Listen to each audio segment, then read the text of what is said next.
हाँ जी, तो case to हमारे पास है कि if the root of the auxiliary equation are real and repeated then the general solution of the question will be written as y is equal to C one plus x C two plus x square C three plus up to so on plus x n minus one C n into e की power m x. Real and repeated mean कि हमारे पास real number हैं और repeat हो रहे हैं, तो वो क्या लिखेंगे, एक ही दफ़ा में उनको कॉमन ले लेंगे रूट्स को ई की पावर एम एक्स में। और जितने हमारे वैल्यूज़ होंगे रिपीट हो रहे होंगे उतने कांस्टेंट आएंगे हमारे पास। अगर दो हमारे पास वैल्यूज़ आ रही हैं, सपोज़ कि हमारे पास 3 और 3 आ रहा है, तो हम C1 और C2 लगाएंगे और हर अगली टर्म के साथ x की पावर जो है वो इंक्रीज़ करते जाएंगे। एग्जांपल हमारे पास है कि solve the following initial value problem y triple prime minus 6y double prime plus 9y prime is equal to 0। ये हमारे पास थर्ड ऑर्डर डिफरेंशियल इक्वेशन है। और थर्ड ऑर्डर के साथ हमारे पास जो इनिशियल कंडीशन है वो भी हमारे पास 3 होना लाजमी है, जो कि हमारे पास 3 गिवन है। पहली कंडीशन है हमारे पास y पे कि y of 0 is equal to 1। दूसरी कंडीशन है हमारे पास y प्राइम पे y prime of 0 is equal to 2। और तीसरी कंडीशन है y double prime of 0 is equal to -6। तो सोल्यूशन में सबसे पहले हम उसकी ऑक्सिलरी इक्वेशन बनाएंगे। ऑक्सिलरी इक्वेशन इसकी इस तरह बनेगी m3, ये थर्ड ऑर्डर है, ये थर्ड डेरिवेटिव है, तो m3 minus 6m square plus 9m is equal to 0। ये हमारे पास 9y प्राइम है, तो इस वजह से m आया। अगर सिर्फ 9y होता तो फिर हमारे पास सिर्फ 9 आता। ये 9y प्राइम है तो ये हमारे पास 9m आ गया है, 9m इज इक्वल टू 0। अब इन तीनों में से हम देखते हैं कि हमारे पास m जो है वो कॉमन आ रहा है। m कॉमन ले लें तो हमारे पास अंदर बच जाएगा m square minus 6m plus 9 is equal to 0। तो ये हमारे पास m माइनस 3 का होल स्क्वायर। जब इसको सॉल्व करेंगे मज़ीद तो हमारे पास जो 3 रूट आएंगे, एक m इज इक्वल टू 0 आएगा, m इज इक्वल टू 3 और 3।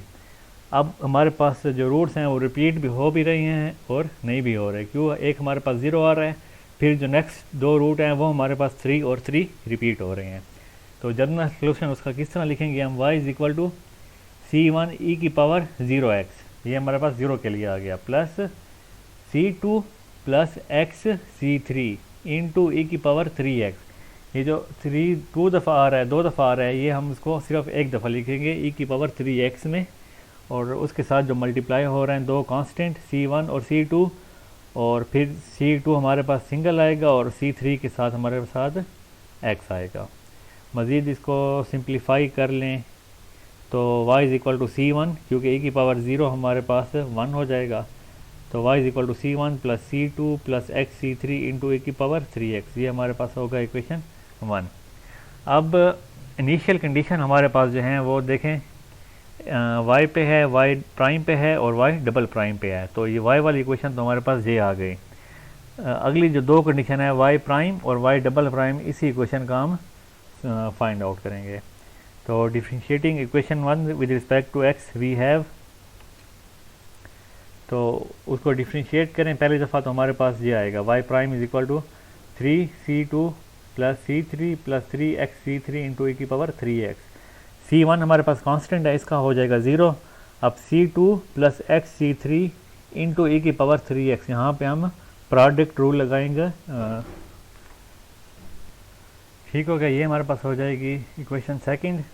अब इसी को फिर से डिफरेंशिएट करेंगे तो हमारे पास ये रिज़ल्ट आ जाएगा। अब इक्वेशन 1 जो है वो फर्स्ट y की इक्वेशन है, इक्वेशन थर्ड जो है वो y प्राइम की, और इक्वेशन थर्ड जो है वो y डबल प्राइम की। यहाँ पे y डबल प्राइम आपने लगाना है, ये डबल प्राइम है, यहाँ पे थोड़ी सी मिस्टेक हो गई मुझसे। तो now to find the particular solution we substitute the initial condition. अब इनिशियल कंडीशन जब पुट करेंगे y of 0 is equal to 1, पहली कंडीशन जो है वो इक्वेशन 1 में पुट करेंगे तो हमारे पास क्या आ जाएगा, C1 plus C2 is equal to 0। अब y prime of 0 is equal to 2, वो कंडीशन जो है वो इक्वेशन सेकंड में पुट करेंगे।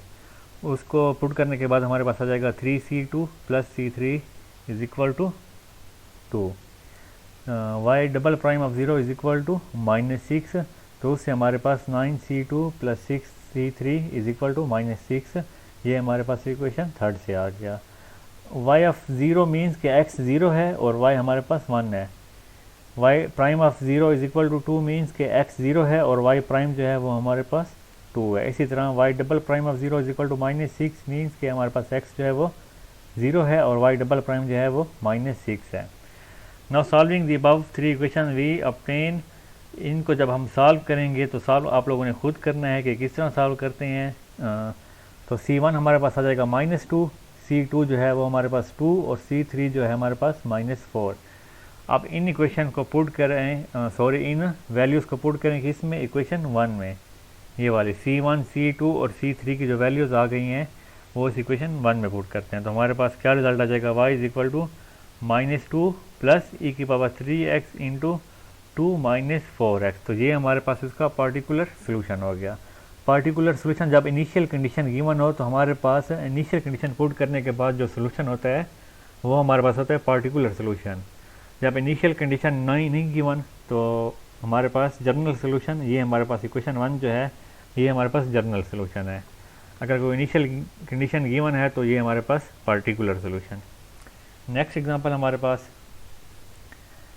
Solve d4y divided by dx4 -8 d2y divided by dx2 plus 16y is equal to 0।